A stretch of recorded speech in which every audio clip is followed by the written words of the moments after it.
मनुष्य के जीवन में दुखों के तीन कारण हैं: अज्ञान, अशक्ति और अभाव। इन तीनों कारणों को जो जिस सीमा तक अपने आप से दूर करने में समर्थ होता है वह उतना ही सुखी बनता है।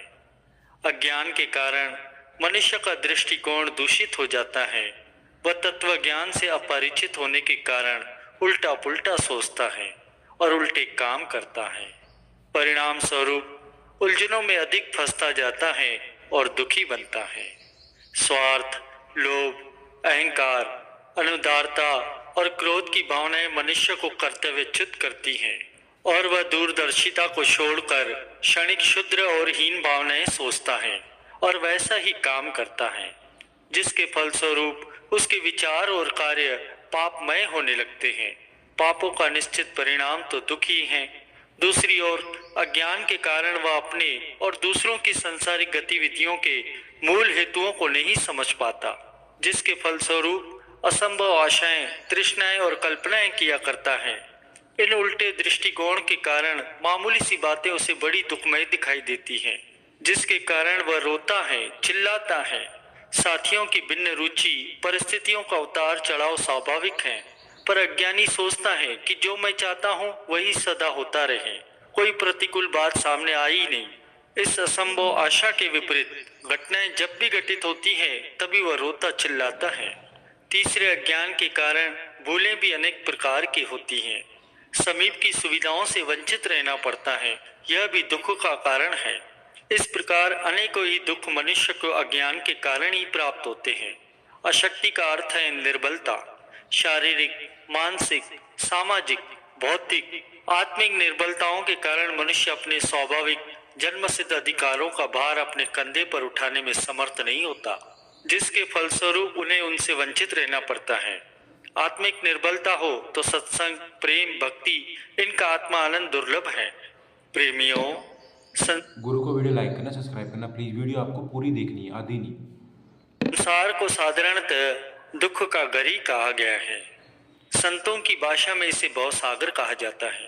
यदि गहराई से संसारी जीवों की हालत का अवलोकन किया जाए तो हर जगह दुख, अशांति, कल्पना, क्लेश ये पूर्ण दृश्य दिखाई देते हैं। ऐसा लगता है मानो संसार रूपी समुद्र में क्लेश, कल्पना, अशांति की उताल तरंगे उठ रही हैं और संसारी जीव इन लहरियों में थपेड़े खाते हुए व्यथित हो रहे हैं। कभी सुख है तो कभी दुख, कभी हर्ष है तो कभी शोक, कभी उन्माद है तो कभी विषाद, कभी भला तो कभी बुरा, कभी मान तो कभी अपमान। बस यही परिस्थितियां हैं जिसमें अक्सर जीव चकराता फिरता है और इसी चकराने को ही गोते खाना कहा जाता है। इसका कारण क्या है? कारण ये है कि संसार में चारों ओर काल माया का प्रपंच है, जिसमें जीव भटकते ही रहते हैं। यह एक न थमने वाला काल चक्र है जो अपने साथ संसारी प्राणियों को भी चक्कर में डाल रहा है। अब इस संसार में मनुष्य को रहना भी है, इससे भागकर आखिर में जाएगा भी तो कहाँ जाएगा? संसार का ये समुद्र पूर्ण आवेश गुरु को वीडियो लाइक करना, सब्सक्राइब करना प्लीज। कमेंट में लिख देना जय श्री धनन। के साथ ठाटे मारता हुआ नजर होता है और इस गंभीर सागर में काम, क्रोध, लोभ, मोह, अहंकार, राग, द्वेष, आशा, तृष्णा, ईर्ष्या ऐसे अनेकों ही प्रकार के भयंकर जल जंतु जीव को हड़प लेने के लिए घूम रहे हैं।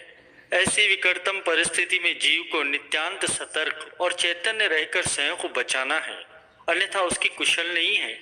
अब यह जीव इन भयानक शत्रुओं के मुख का ग्रास बनने और भवसागर में डूबने से स्वयं को कैसे बचाए? यह एक असाधारण महत्वपूर्ण प्रश्न है जो प्रत्येक प्राणी के मस्तिष्क में कौंधता है। इसका उत्तर संत महापुरुषों ने अपनी वाणियों में इस प्रकार से दिया है कि गुरु ने कहा, सुन मेरे प्यारे बालक, बचा सकता है तुझको दुनिया का मालिक। चरण शरण मालिक की है एक किश्ती, चढ़े इसमें जो जीव हो लाख पापी। जो दिल में गुरु का हो सच्चा आधार, तो केवट है सतगुरु लगाएंगे पार। बस संसार रूपी सागर में गोते खाते जीव के बचने का केवल यही एक साधन है जो संतों ने अपनी वाणियों में बतलाया है। सदगुरु के चरणों का सहारा लेकर ही जीव भवसागर से पार हो सकता है, इसके अलावा अन्य कोई उपाय नहीं है। सतनाम की नाव है सतगुरु खेवनहार, चपू प्रेमा भक्ति का है लगावे पार।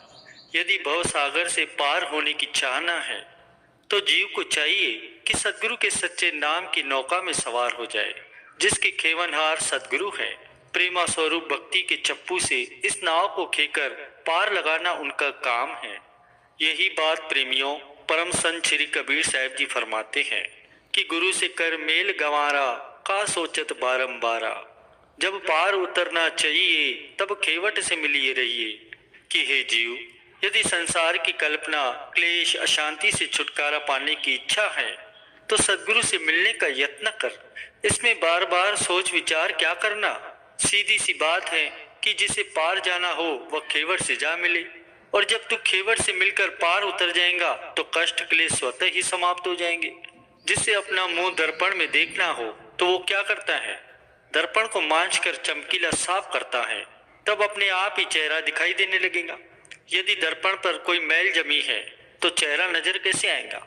ठीक इसी प्रकार जब तक मन के दर्पण पर माया के मलिन संस्कारों की मैल जमी है तब तक आत्मा स्वरूप का दर्शन भला कैसे हो सकता है।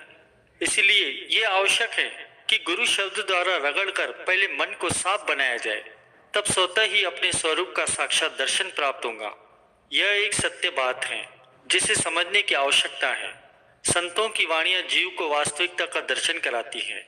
अपने विचार और बुद्धि के अनुसार तो जीव संसार रूपी सागर में गोते खा ही रहा है, दुखी हो रहा है, व्यथित हो रहा है। काल और माया की इस रचना में मन लगाकर दुख अशांति के थप्पड़े सहन करने ही पड़ेंगे। संत महापुरुषों की शरण संगति के बिना जीव को कहीं भी सुख शांति का ठौर ठिकाना नहीं मिल सकता।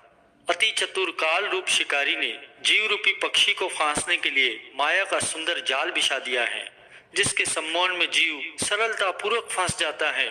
या यूं समझिए कि माया और काल रूपी दो पाटों से बनी संसार की एक चक्की है, जिसमें संसारी जीव अन्न और कण के समान पिस रहे हैं।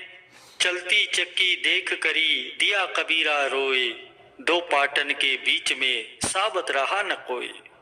परम संत श्री कबीर साहब जी कहीं जा रहे थे तो रास्ते में उन्होंने एक माता को चक्की चलाते हुए देखा, तो उन्हें जीवों की अवस्था का ध्यान आया कि वे भी तो इसी प्रकार से काल और माया के दोनों पाटों में निरंतर पिसे जा रहे हैं।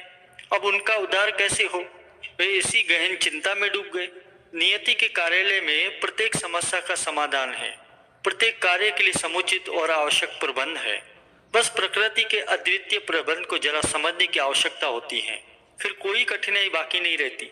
सो जहां जीवों को जाल में फंसाने के लिए काल और माया ने इतना प्रपंच रच रखा है, वहां इस प्रपंच से बचाने के लिए सामग्री भी विद्यमान है।